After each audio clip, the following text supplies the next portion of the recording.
Welcome to Driving the Line, the pursuit of safety, where we talk about the real issues out on the road, focus on safe driving, and learn industry best practices from your hosts Kenny Ray, Mike Bohan, Jim Seibert, and Barry Harrison, and the hopes that by driving the line, we get more drivers home safe and sound. This podcast is made possible by Marsh McLennan Agency. Hello, everyone, and welcome back to Driving the Line podcast. I'm one of your hosts, Barry Harrison, joined today by my friend, my colleague, Jim Seibert. We're here to talk, about a few things that sometimes can be overlooked. It's easy to do, especially coming year end. So we always like to put out an episode reminding folks to make sure that this is one of the priorities on your list. And it's something that I'll be completely honest with everyone. This is one of my shortcomings. It's the OSHA side of the house. And yes, as all of you should know, I'm a former safety director, but I will humbly admit that the OSHA side was something, and for those of you that don't know, I was a client of Jim's, and he was a great resource for me with all things OSHA. So, that was a resource that I had to use quite a bit because, guys, I'll be honest, I had little to no knowledge of anything OSHA. So that being said, Jim, I think today we were going to talk a little bit about some end of year OSHA stuff. And then I think we were going to kind of wrap up with the ATRI top 10 industry concerns. So with that, Jim, I want to hand it over to you, and you can talk your OSHA magic a little bit if you don't mind. And as questions come up, I may interject and ask if that's all right with you. Yeah, absolutely. Barry, I know you're running the show today. Thanks for having me on. I'm just going to have to apologize right on the front side.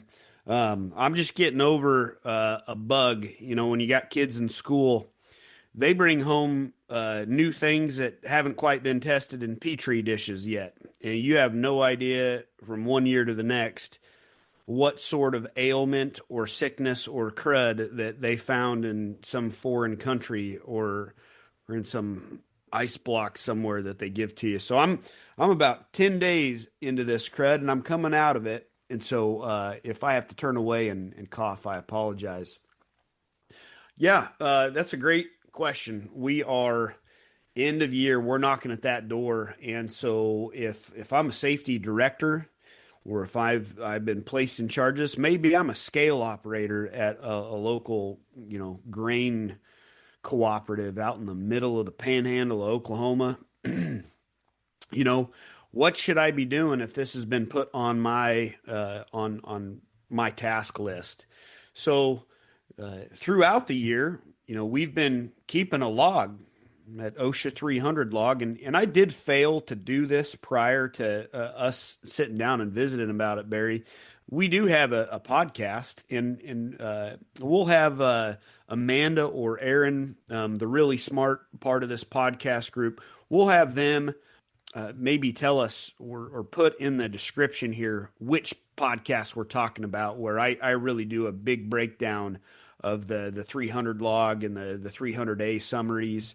We'll have them tag what number that is of the podcast, but January 31st, 2026, that 300 log's got to be complete. You're going to go through that log for the past year, ensure every recordable injury or illness is accurate and it's complete, the dates, the details, the outcomes.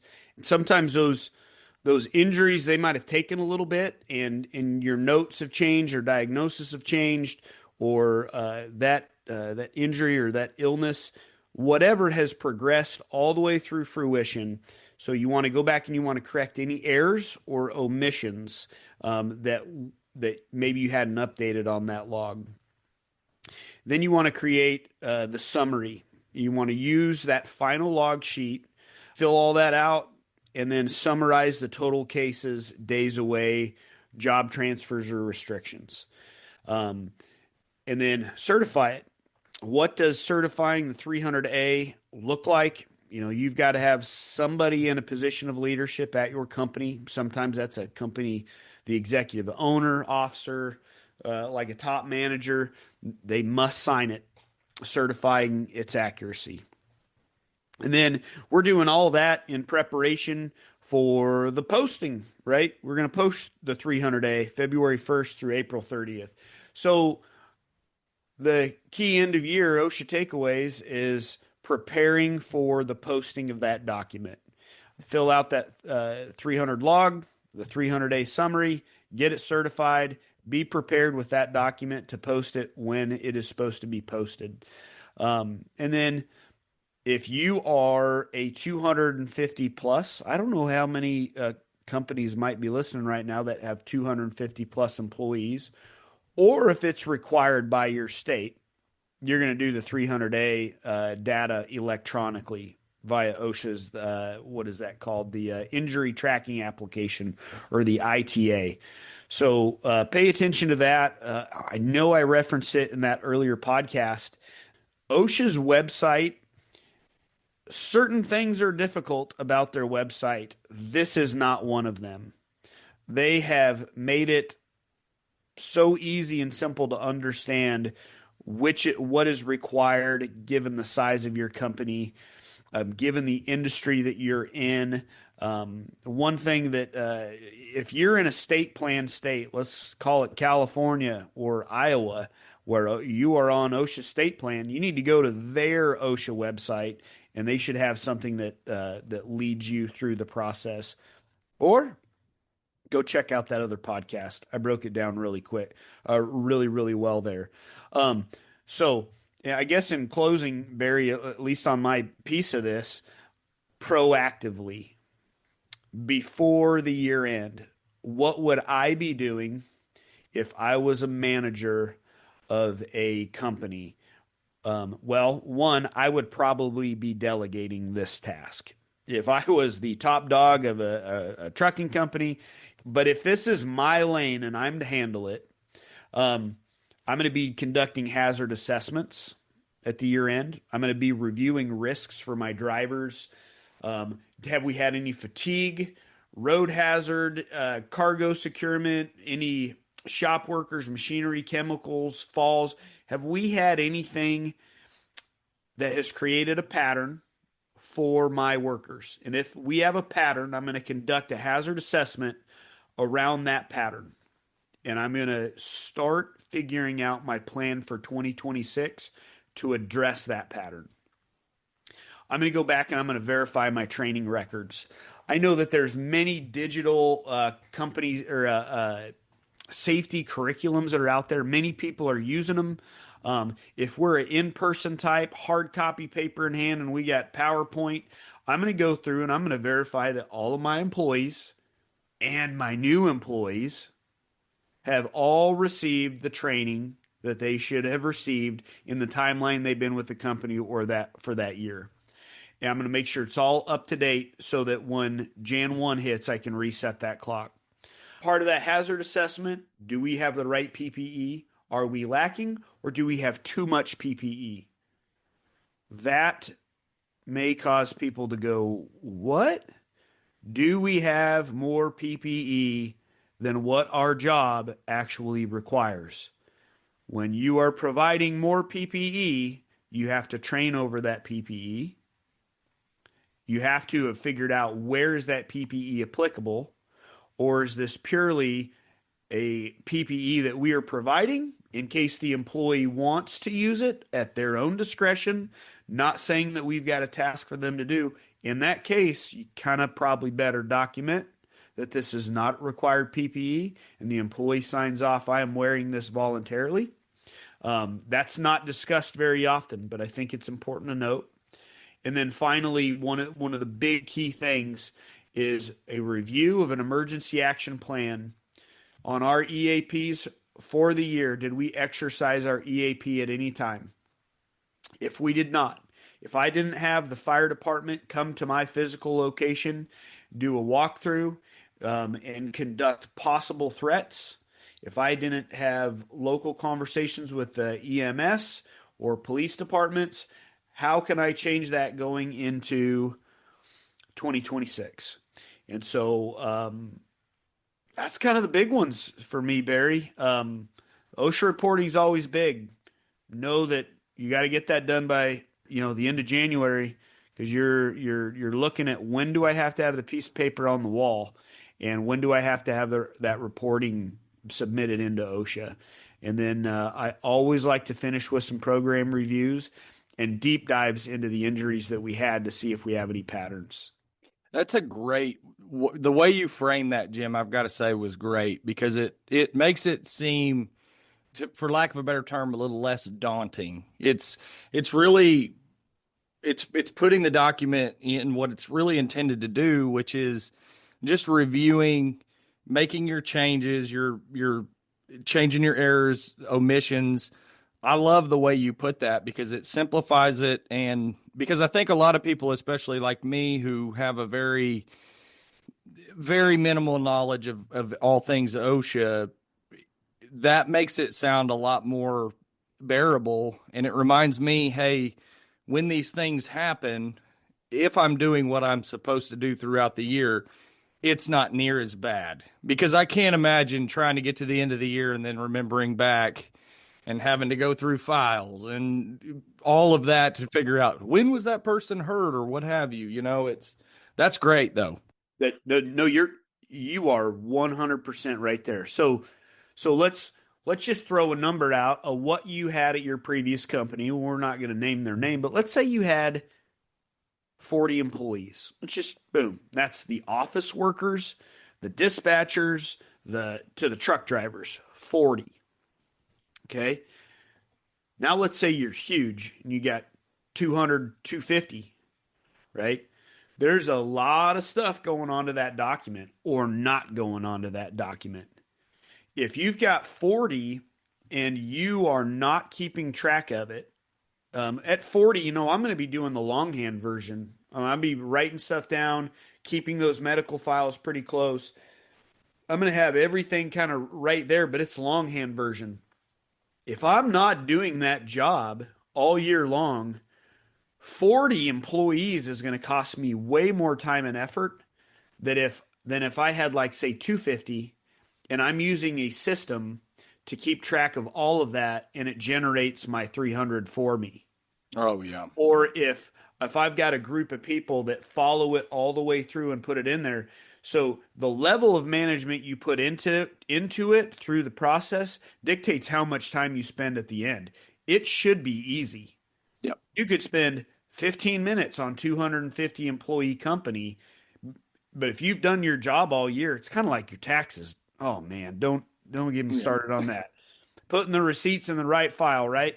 So at the end of it, you're right. Do that well. Make it a part of your monthly check-in, and your end of year can be a 10 to 15 minute job. At least the document fill out portion. Now, you might spend way more time on your assessments of those programs, which you should, right? So anyways, that's a great point you brought up there, Barry. Awesome.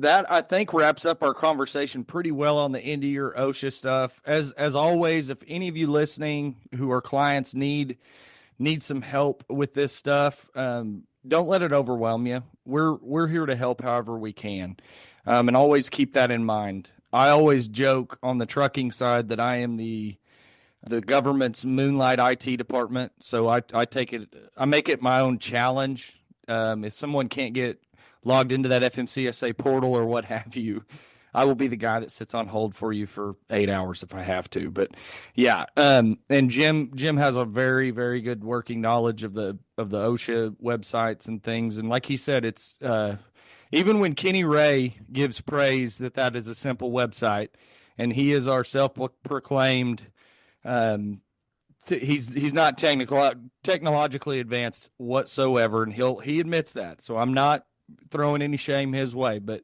he even said it's a very easy, user-friendly website. So I encourage you guys, get on there, click around a little bit, and check it out. So we're always here to help. But that being said, we're going to transition into the ATRI top 10 issues in the trucking industry. This is a report that they put out. It's actually called the Critical Issues in the Trucking Industry, and these are the 2025 concerns. They put this out. I think they've been doing it for 20 or 25 years now. I love it because it kind of gives us a look at what are we seeing as an industry? What do we think our top concerns are? And year over year, what you'll see through our discussion is it seems like the top 10 stays relatively the same, but it changes in rank, of course. So that being said, Jim, if you've got anything that kind of stood out to you, and want to start off there, we can darn sure do that. Diesel emission regulations. Ooh. Yeah. Okay. All right. So that's a little bit of a selfish one, right? Man, I want my diesel truck to pull like diesel trucks should, and so I've not been a fan. I'm going to stop talking about that right now because it may. I'm not going to ruffle feathers, but talk to me about the diesel emissions regulation. To be frank, and I like to take this one all the way back to 2008. When this stuff first came out, we as an industry, this was in my opinion at the time, probably the top issue that we faced from a maintenance and uptime perspective.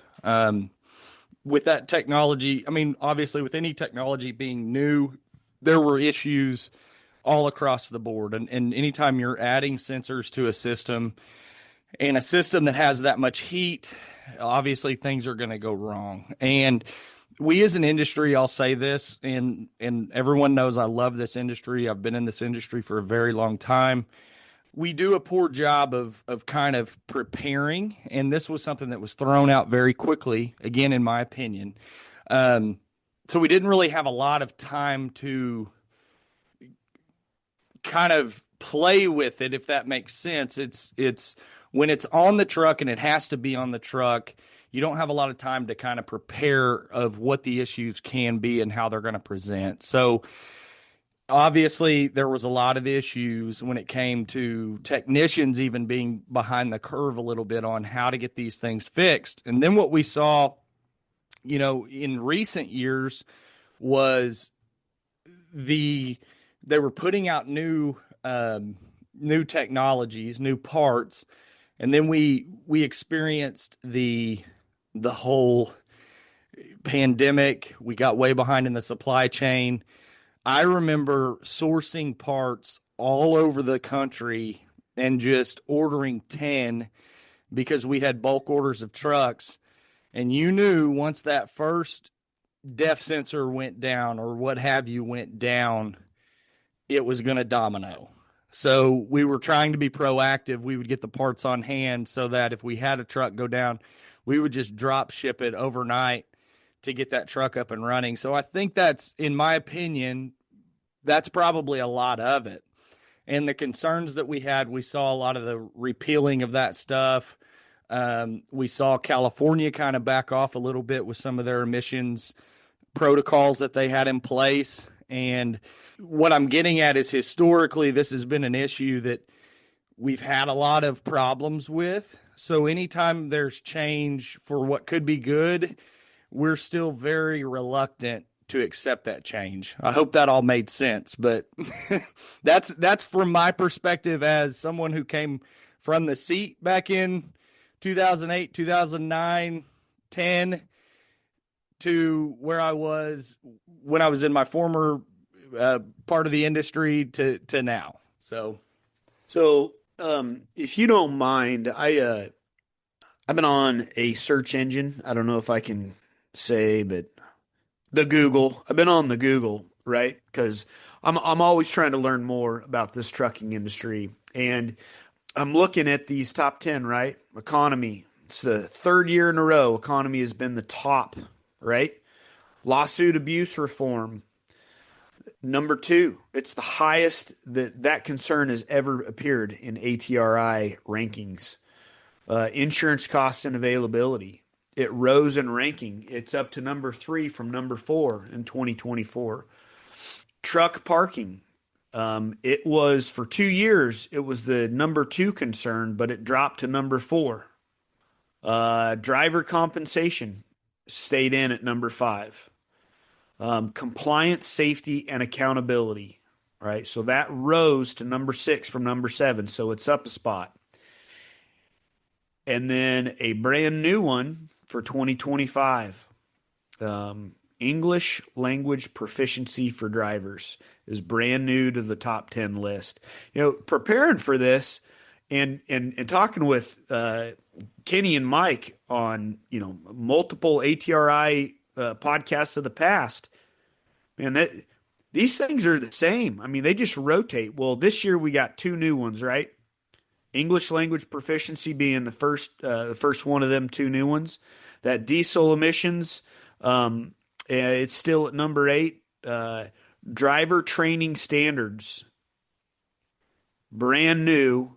Driver training standards, first year that it's broke into the top 10. And then and finally, the artificial intelligence in trucking. Well, wait, let me make a correction. There's 3. The artificial intelligence in trucking, a new issue making its debut. So instead of things staying the same, we got 3 new ones on the list: AI in trucking, driver training standards, and the English language proficiency. So from the OSHA guy, man, why do you think that we got 3 new ones this year? What do you see that is caused enough scuttlebutt, for lack of a better term, that we finally broken the top 10 with 3 new ones?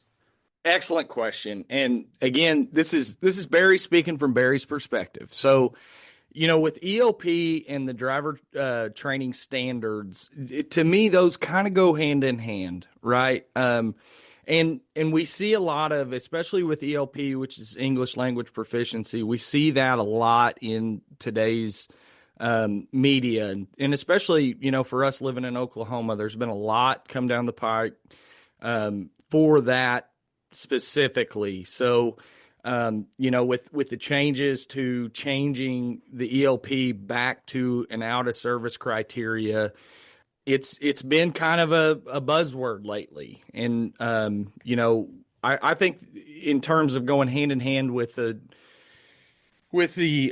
training standards, it seemed like some states, what it will seem through the media in some people's way of interpreting it is that it kind of got laxed. And so what we saw was, I think they put in these new training standards to kind of up that standard once again for the professional driver out there. We're making sure that they get an adequate amount of training before they even receive a CDL. You've got to go to the school. You've got to put in the classroom work, the applicable driving before you're even given the CDL. I know a couple schools here in Oklahoma, I want to say it's something around like 5,000, maybe even to 10,000 miles that these students are putting in. Now, granted, mostly kind of local stuff, but that on the road experience is very valuable. So I think that was a good step in a good direction with ELP. Again, it's a tough one to really pin down in a lot of ways. And I think different states are handling it in different ways. Our state, we tacked some fines on that if someone's put out of service, I think you have up to 12 hours to get the truck recovered, which would be you have to send another driver who can speak English proficiently to recover that truck, or the truck will be impounded. The motor carrier is also subject to fines. So, again, it goes back to, you see that a lot in the media, and it is dangerous if someone can't read a sign, especially in mountain passes. If you're not sure on a speed limit, or if there's a hard curve or what have you, we've seen instances in the past where brakes do catch fire, equipment fails, and bad accidents do happen. So again, we point back to, there were a lot of drivers that have been put out of service. I don't know the exact statistic on that right now, but It's a big issue in our industry, and I think that it's probably gonna contribute a little bit to some tightening of capacity, and possibly we could see a positive move in the freight market, which can be indicative of a better economy, hopefully. And then, of course, to touch on the last one, the AI in trucking, this kind of points back to me as an industry. Sometimes we can be a little bit reluctant of new technology, new advantages that things can bring to the table. So, in my opinion, that was probably a little bit of the unknown with the AI stuff, especially if I'm a driver and I don't use AI all that often, and if I just don't understand it. What could that mean for me? Do we consider AI autonomous trucks? What do we consider AI completely? And if I don't really understand what its capabilities are, then I may be a little bit afraid that it may take my job away one day. So I completely understand the having issue with it. That AI fear, that can even hit me a little bit sometimes. But I'll tell you that the more I'm messing with AI, the more I find that AI needs me. To be as good as AI can get, AI has needed my interaction to force it to be better. And there's a lot of stuff with that, such as the accuracy of the AI. I know that you and I have we've done a little bit of work for Marsh on learning our systems a little bit better, and we found out that if you put junk in, it's going to give you junk back. And so we've got to be we have to be accurate, and we've got to know some history. AI is getting there, but we have to, especially when it comes in terms of regulations and changes, we have to understand the history. And in my case, I've got to be really good at reading the preamble of a rule to realize why the rule is the way it is, and be able to articulate it well to customers. So for those truckers out there, those companies, I'll tell you what, AI is here. It is not going anywhere, but it's got a long way to go.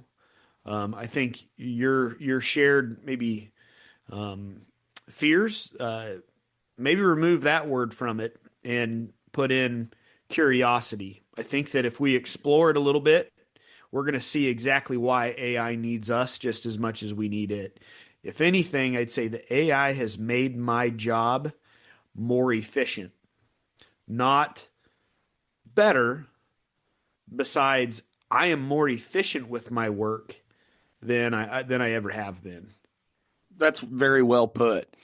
And another one I wanted to touch on, Jim, that you kind of you cited the movement of it a little bit. The insurance costs and availability. Again, this is my opinion completely, but that goes hand in hand with the economy in a lot of ways. I think it's these insurance carriers.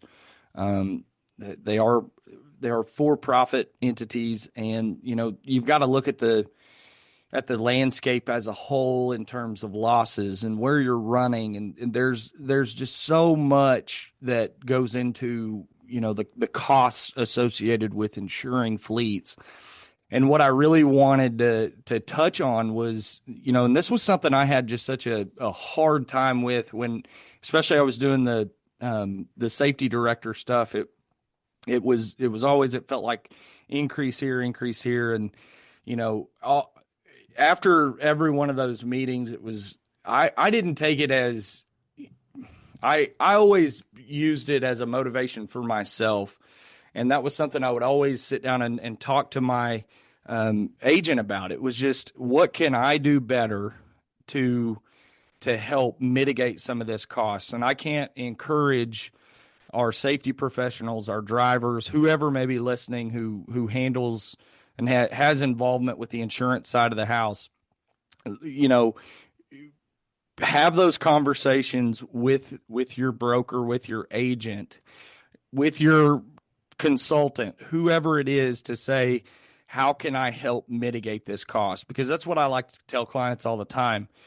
You've got to ask yourself, am I doing everything I can to help mitigate this, right? And that's what they want to see. They want to see the programs that you're putting in place. They want to see the training that you're putting in place. And I think sometimes it's very easy as a safety professional to get bogged down by the negative, if you will, and we kind of forget all the good that we are doing. And so, especially around renewal time, if you think it's something very minor, it's not. I promise you, it could really change an underwriter's perspective.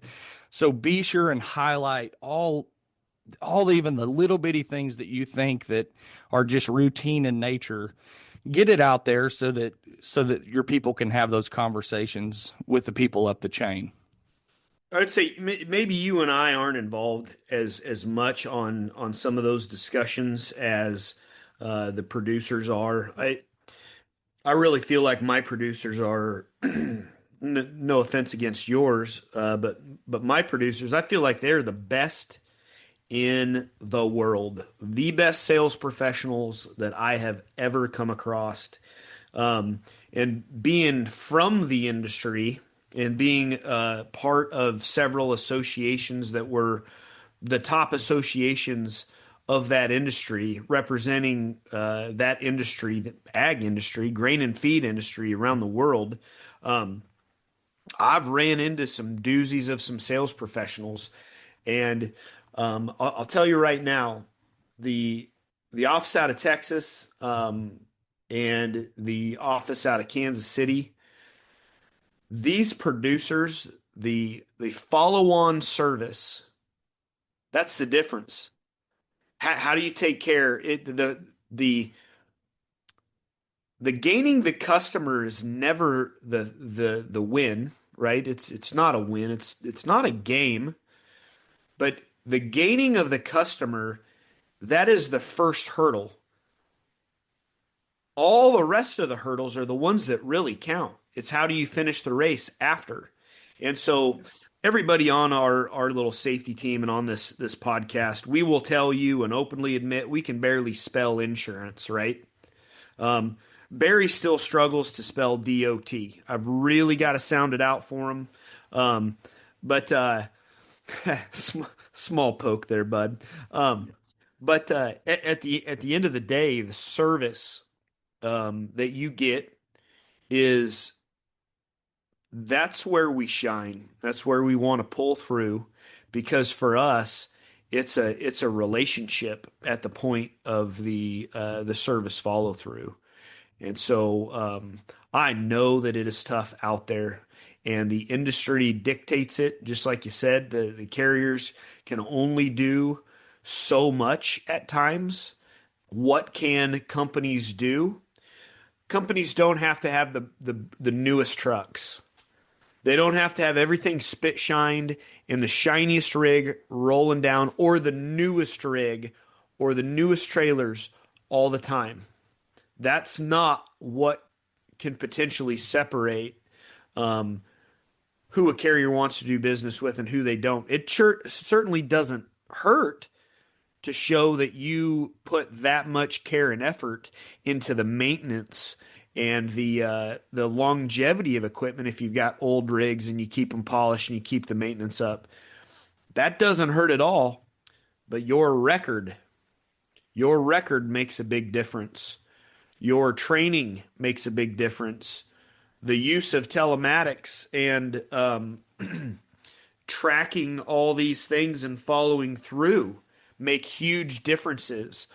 Identifying those patterns, like I was talking about with OSHA, identifying the patterns, looking at maybe our injuries or our incidents, and then conducting an assessment and changing a process.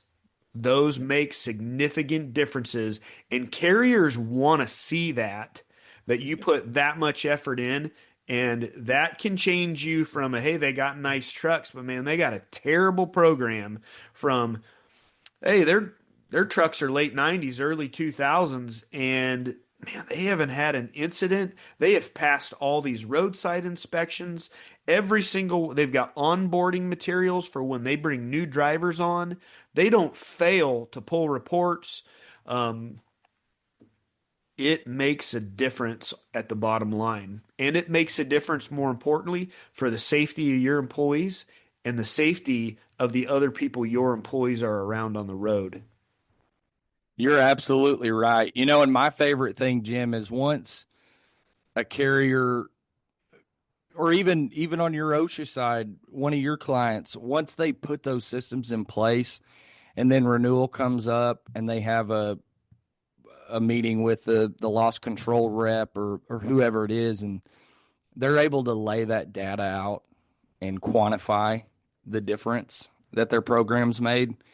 That's one of the coolest things to be a part of, man. And I've seen a few of my clients do it, and I just leave that room absolutely beaming. And it's just awesome because, they're putting in the work, and then they're even able to back it up with the data. So, yeah, systems are it's what it takes, and be proud of yourself for the things you're doing, and then, put that proof in the pudding and let it shine. All right, everyone. Jim, I want to just thank you for getting together and having this conversation with someone who has a really hard time spelling OSHA, let alone understanding some of the standards that they set. DOT and OSHA, those are two things that I'm going to really study today on how to spell. So thank you for assigning that homework to me. But man, I always love getting together with you, and these are two topics that I truly like. One, I don't fully understand, but I feel like I walk away with a better understanding every time I get to hear you talk about what you're an expert in. And, on the ATRI side of the house, always love staying in tune with what the industry's seeing as issues. And, even though we're talking about the issues, I always like to encourage everyone listening, work hard at how we can change those. It's going to take, big changes, but efficiency is a big one, and safety is an even bigger one. And that's what we're here to help you with. But as always, I wanted to thank our producers of this show. Without them, gosh, I don't know what it would sound like, but they make us sound good, and they make us sound professional. So thank you all. And thank you to the listeners. We really appreciate you. Again, this is Driving the Line, and we'll talk to you next time. That's all the time we have for this edition of Driving the Line, the pursuit of safety. We hope you enjoyed our discussion, and thank you for listening. You can rate, review, and subscribe to Driving the Line, the pursuit of safety on Apple Podcasts, Spotify, YouTube Music, or any other app you're using. You can also follow Marsh McLennan Agency on LinkedIn, Facebook, and Instagram. Until the next time, thanks again for listening. Drive safely, everyone.